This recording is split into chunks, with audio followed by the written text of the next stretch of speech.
Hi, I'm trying to get caught up on some of my inbox here and answer some emails today.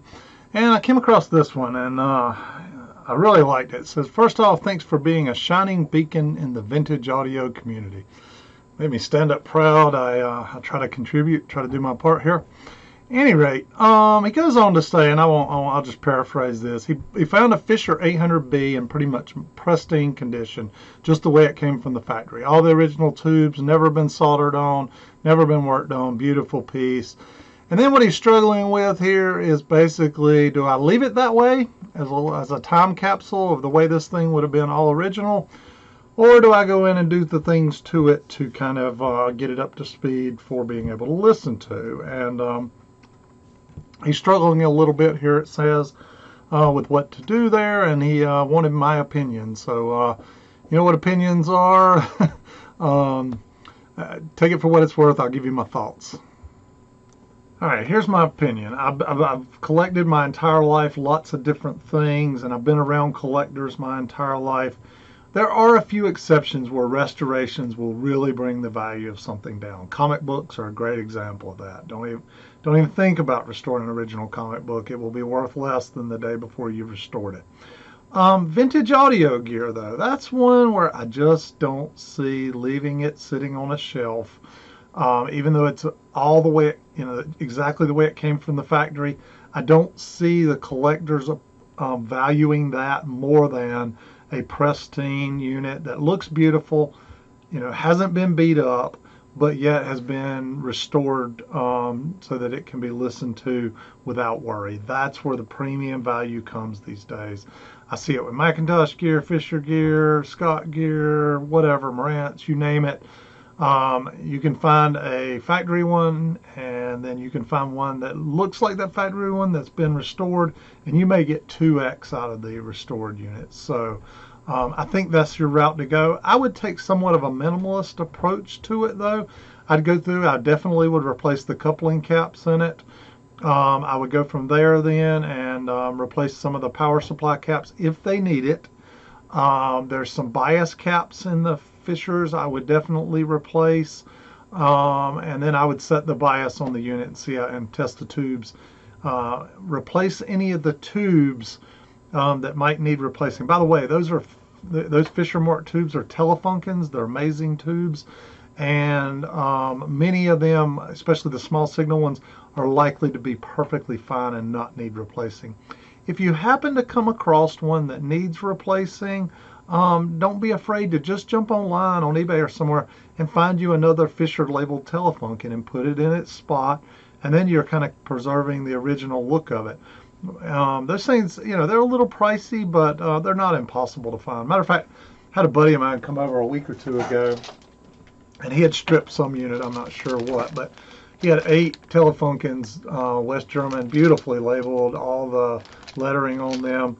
Had them in a bag, and he wanted me to test them. And I said, I'll gladly test them for you. I said, but are you sure you want me to do that? And he said, what do you mean? I said, I'd just rather give you $100 for the bag and and not test them. And he said, hey, I'll do that. And so, I bought them. But, they're not that hard to find. That's the route I would go. And then bias the amp once you've replaced all the tubes or whatnot. The 7591s in the back of that thing likely need replacing if it's had any use at all. The new tongue saw, don't go the Electro-Harmonics. They're going to be too big in that amplifier. Go the new tongue saw route. They actually work out really well and they sound really good. So, and then you could keep the original ones in there as a spare. But that's what I would do. Personally, I would go down the path of getting this thing back fully functional, keep it looking great, replace any lights that are burnt out or anything, get it tuned up properly, and that thing will last you for many, many years, and you'll be proud of it. All right, up next, got a question today from Simon. He says, what's the difference do MKP capacitors versus electrolytics make in a valve amp? I'm thinking of updating them in my 807 single-ended build. Second question, do speaker wire gauge affect audio quality?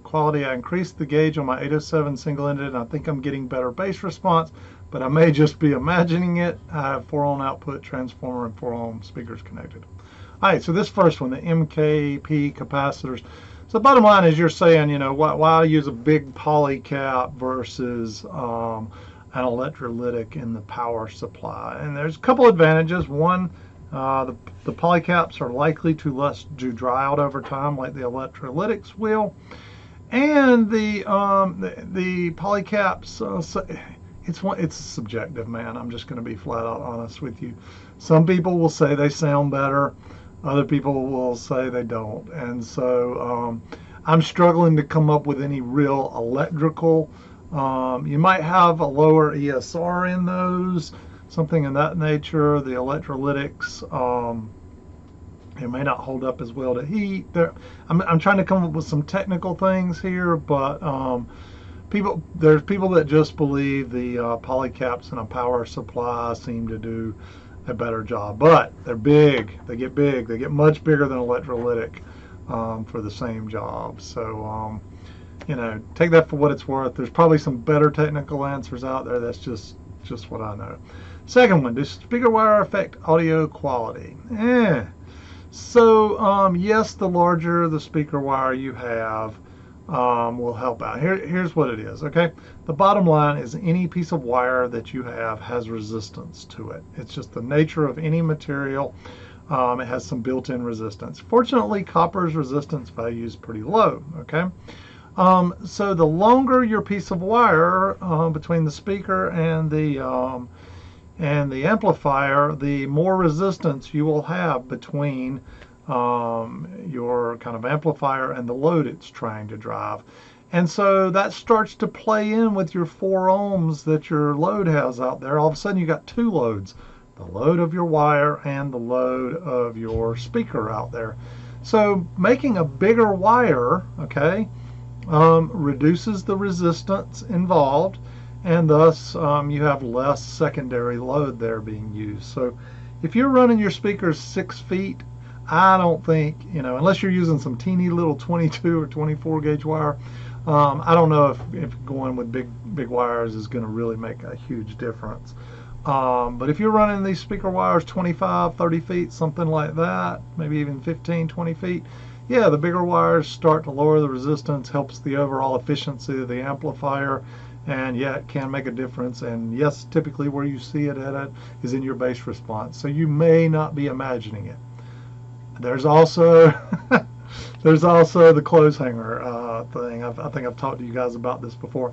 They did a blind listening test at some point. They put like these 6 audiophile guys in a room, and they hooked up different speaker wires. Some of them happen to be like really nice speaker cables.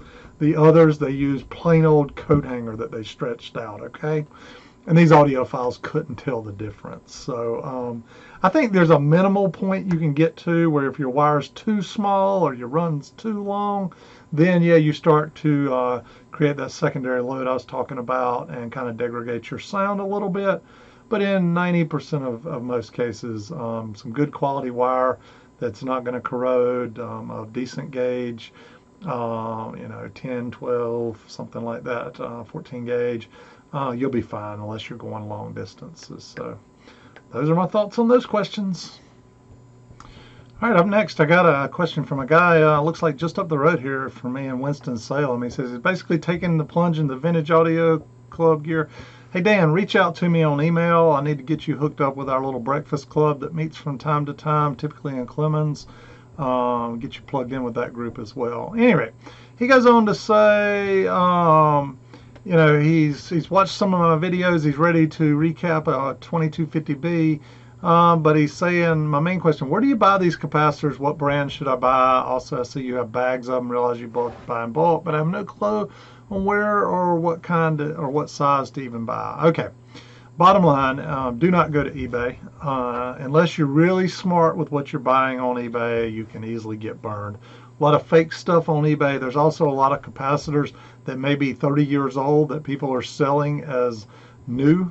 So you're buying something not much newer than, or not much newer than what's already in your gear. So I will admit, from time to time, I buy some bulk quantity stuff off of there, but I'm really sharp about what I buy. I send the seller emails about the date codes, things of that nature, and I buy from very reputable sellers. However, most of the time I will hit up one of three places, okay?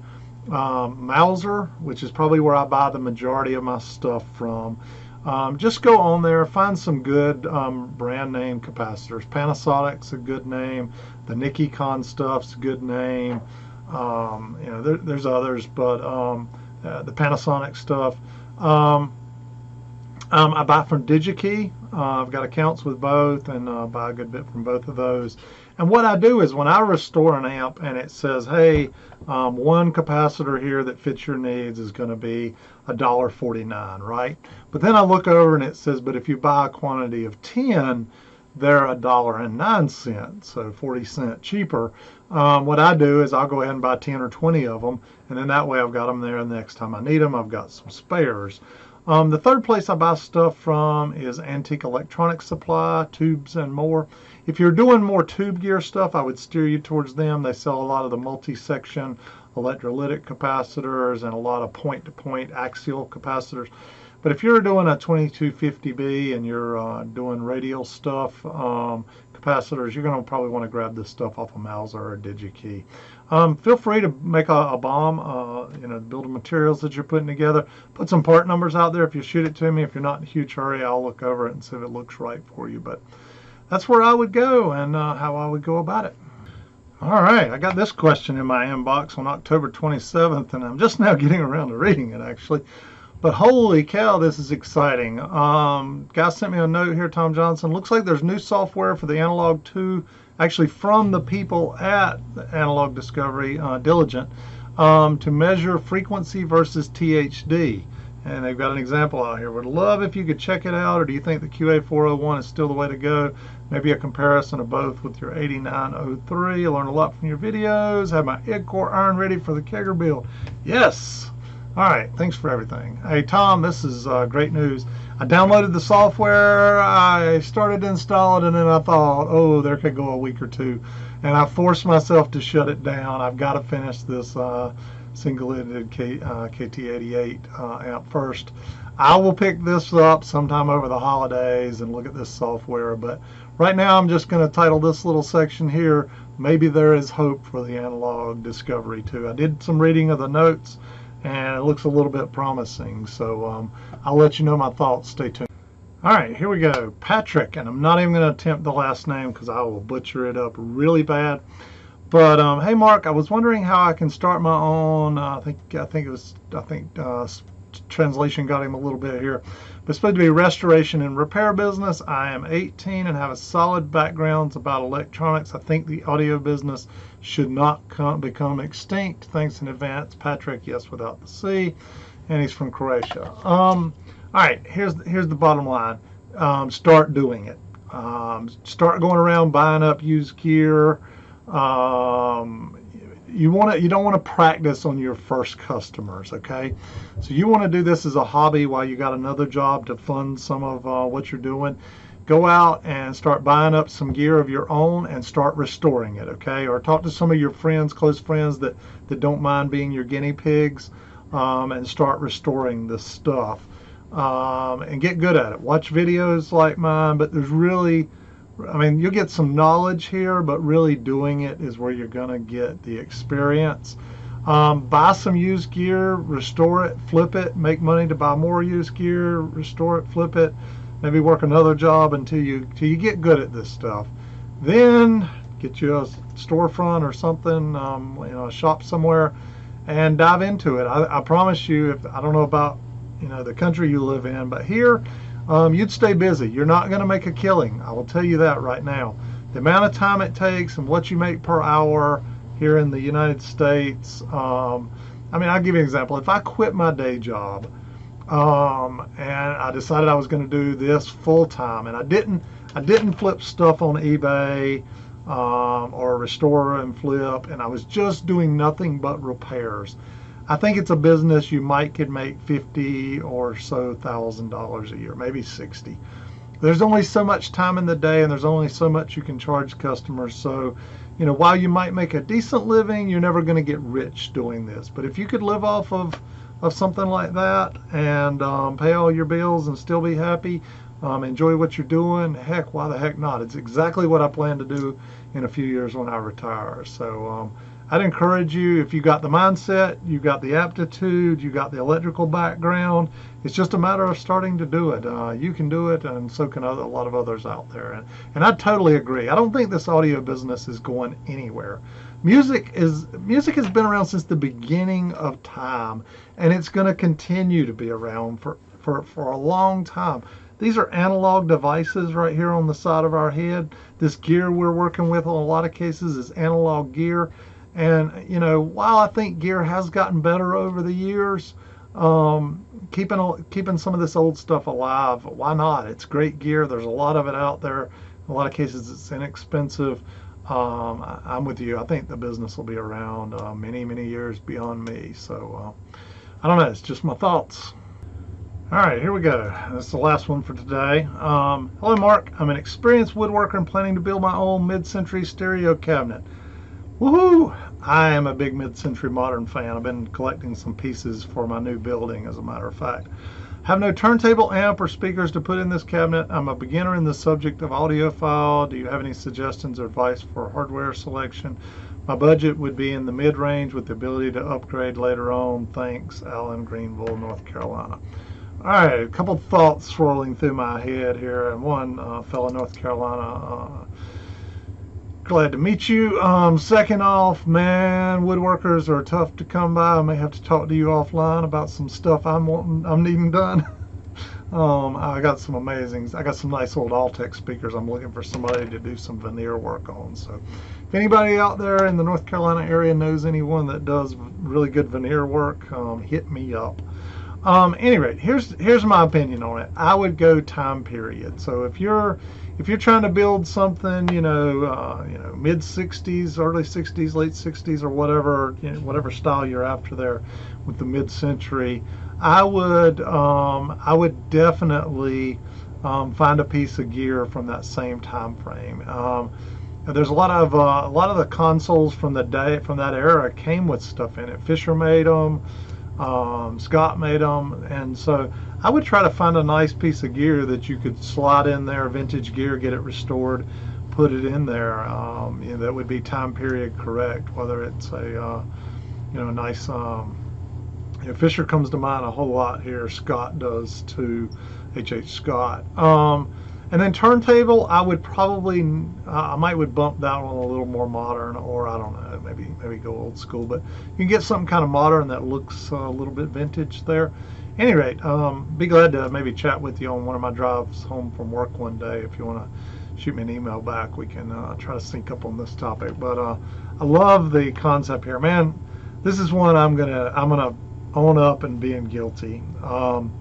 During the 80s, 90s, and even 2000s, I probably personally hacked up and threw into the dumpster 50, maybe 60, 70 stereo console units.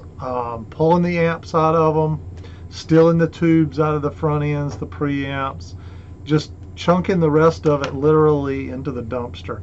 I'd be on the Thrifty Nickel or watching newspaper ads, Craigslist, early days, and you'd find these things for $30, $40, $50. People were just wanting to get them out of their grandparents' basement or maybe their basements. They've been sitting down there for 30, 40 years, and people just wanted to get rid of these things.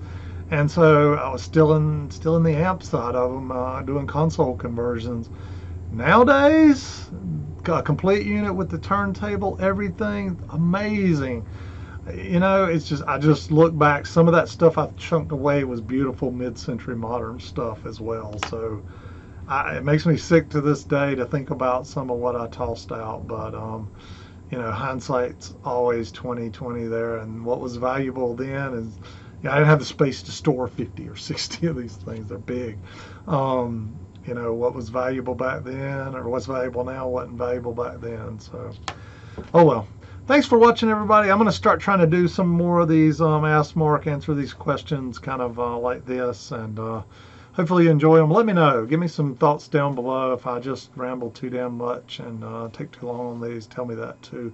But it's kind of the way I enjoy making these videos. Thanks for watching, everybody.